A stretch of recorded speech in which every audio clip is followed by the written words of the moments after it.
Hey, before we get started, we wanted to share a bit of context for the episode. Most of the conversations you hear on our podcast are with guests, where we focus on their experience, their expertise, and what people leaders can learn from their work. This episode is a little different. It's just the two of us, Jess and I, having a more informal, unscripted conversation about how we think about leadership, culture, and the work that people leaders are really doing day to day.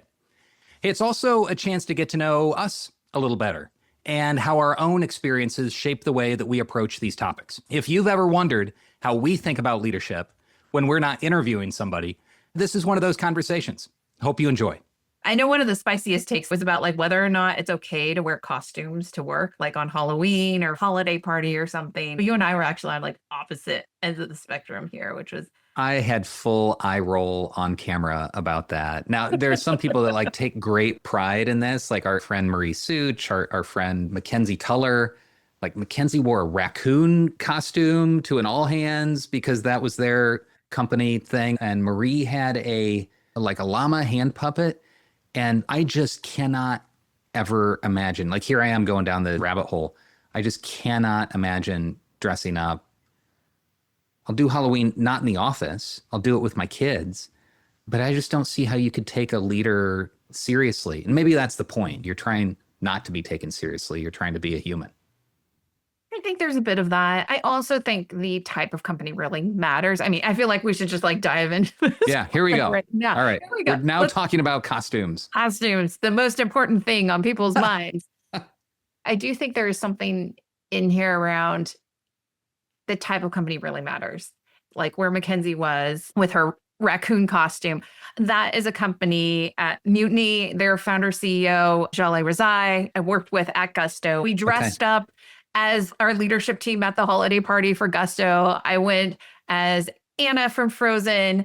Our COO came as Elsa from Frozen. You know, somebody was a snowman that wasn't Olaf, but like we all had our costumes. And in environments, especially startup environments, you're trying to tap into this extreme level of innovation that requires imagination and creativity that I think often is so intense in childhood, and we lose that over time. And there is something about trying to get back to some of those childlike elements that relates to that type of imagination and innovation. There is also this other piece of like, how do you allow people to just like be a little silly, feel like they can be themselves and maybe show parts of themselves that aren't necessarily like professional work appropriate? You know, like my very first job was management consulting. You wear a suit, Right. You're dealing with Fortune 100 companies. That is not a place where I would ever think to wear a costume. And I know you grew up in PepsiCo and GE and like very much that Well, I was at a environment. startup also. Like I was at a startup when I was 23. That was my first top job, but we were a professional services startup doing tech for big fancy companies. And no, we did not dress up either at that startup. You know, an interesting tangent to this is there was I think a New York Times article about wearing no shoes in the office. Like it came out very recently. And it was like this big deal, like no shoes in the office. And I'm like, Gusto did that more than a decade ago. That was like a thing. And we wanted to feel like you were kind of comfortable as you would at a home where, you know, some of us take off our shoes, and it does mean you have to like up your sock game. And we had a lot of sock swag that went out, Right. and we had slippers that we gave out as part of your onboarding and all of that. But there was something to like, how do you set the culture that you want? And in professional services, I don't think you'd ever encourage your employees to be taking off their shoes. Okay, so the framing on this is understand who your company is and why, and then your culture and the behavior inside your company can and probably should reflect that at every opportunity. Absolutely. And I do think there are choices to be made. Like I remember when I came into Gusto and their holiday party point person prior to that really liked dressing up and wanted it to be like super formal and almost like prom level of dress up.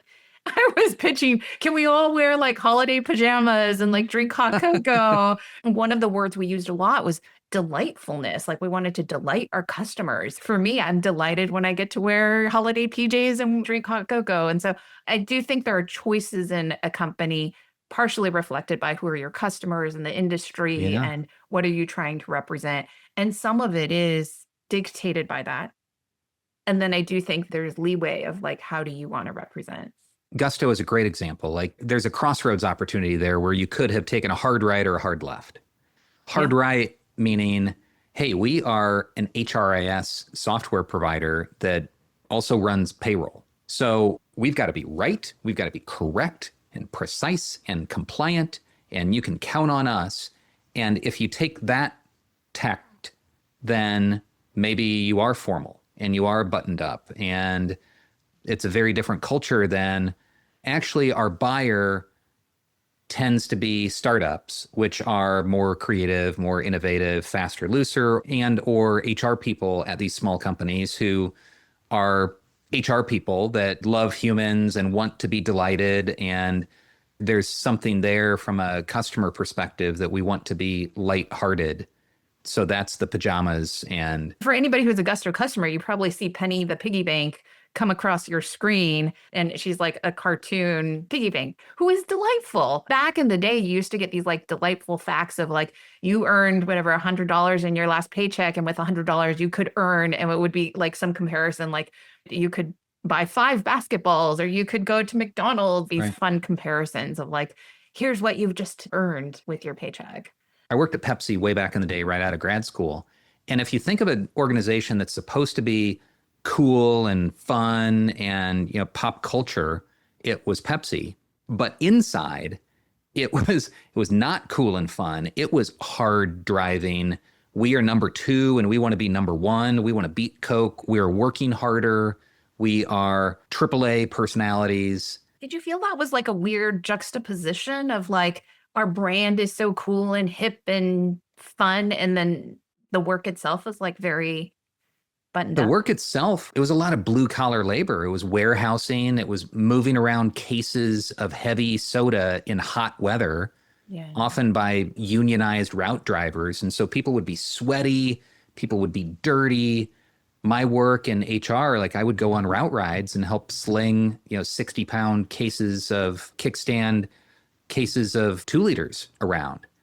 I guess the other factor, especially at that point in my career, until now, like now I'm 50, but I was always the youngest who did my job ever. Like I started college at 17 and I finished grad school at 20 or 21. And I've had people tell me that they have socks that are older than I am. I don't get that anymore. There aren't a lot of 50-year-old socks hanging around. But I guess from my perspective, where I had graduated early and had some quick success in my career, I didn't want to exacerbate my feelings of imposter syndrome. I didn't want to make it any more obvious than it already was by looking at my face that I was young and inexperienced. I can totally relate to that. And I think for me as an Asian woman who stereotypically stay youthful looking for much longer than the average person. I remember when I was a senior in college being confused for like a prospective senior in high school who was looking, because apparently I had some bewildered look on my face as I was looking around the quad. And I was like, I'm about to graduate from here. And then again at McKinsey, one of my managers was joking with a client like, oh, Jess here's not even old enough to drink yet. And they were like, really? Like they totally believed it. I was like, no, I'm like 27. I've been able to drink for a while. So I certainly have had those experiences in my 20s, my 30s. And even now I've gotten that feedback of, hey, maybe you should dress a little differently. Maybe you should put on a little more makeup. You should wear high heels. You should wear blazers. Like all of that has come my way. So I think age certainly is part of it, of feeling like, oh, I need to dress the part and maybe be a little bit more serious and a little bit more classy than the rest of them. We've all heard the phrase dress for the job that you want. Yeah. It was definitely a personal thing where I felt like I had trouble being taken seriously. And so then I didn't want to go down that path of being too light anyway. And maybe my work with PLA reflects this as well, is that I think that HR often gets put in a box or sent off to HR Island to go be the fun people. Like, okay, Yeah. go be the culture steward and throw the picnic, throw the party, and you're patted on your head and scooted along. And I wanted to do stuff that really mattered. I wanted to impact the organization. I wanted to be useful. I wanted to be important.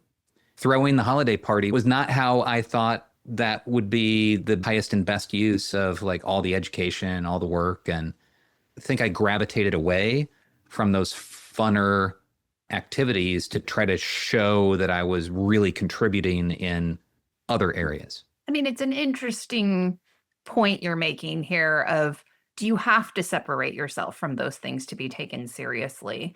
And sometimes with experience, you get the benefit of the doubt that you can be a little bit more silly or have a little bit more fun. And I certainly didn't dress up at work until I got to startup world. At Khan Academy, one of our values was fun. And it was encouraged that we did things that were a bit quirky. Quirky was actually one of the words we used to describe the employees that we were looking for. Cool. And so I think that is a great point that you're bringing up of like, what is going to be looked at and valued by this organization, and what gets looked at and is sort of like, oh, like it would work in one place, but maybe it doesn't work in another. And that is one of the trickiest things when moving roles, especially as the head of people or head of HR, chief people officer, is that you're trying to find a place where the things that you like and enjoy and love about the job are still going to be valued and useful here. And I was actually just talking to a chief people officer who's at an AI forward company, just raised a huge round from a fancy VC. And this individual comes from very mission driven, very nice cultures. They tend to be a soft spoken leader, somebody who's in the background and wanting to be like, hey, CEO, let me understand what you're thinking. I help execute your vision type of people leader.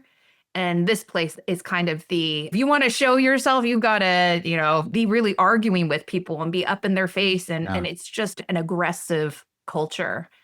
And one of those things of like, do I change myself or do I change the organization? Right. Or is there a through line in between? Yeah, if you can pick the culture that's the best match for who you are and what you want to be a part of and the mission. And wouldn't it be wonderful if we were all so lucky that we could choose from this wonderful menu and they all want to hire us in the right location, at the right pay, and at the right time? Yeah. Ideally, we would find all those matches. This is a good topic about, executive presence comes in to this. So it's not just about whether you wear a costume around the office or do or don't wear shoes. This is about how can you be influential in your organization? What is your role in HR as the culture steward? What does that really mean? And not every organization is the same. Like some want to be quirky. Some want to be really buttoned up for good reasons. Absolutely. And in some places you can choose what you want. And in other places, we aren't so lucky that we have the perfect match on every single dimension. And we're trying to thread the needle between what works here and what feels authentic to us as a leader. I'd actually invite our listeners to weigh in, like what else would be useful for Jess and I to talk about? Maybe other professional communities, maybe conferences, maybe some other stuff. I loved it. And I feel like I learned all sorts of new things about you too, Andrew. Thank you.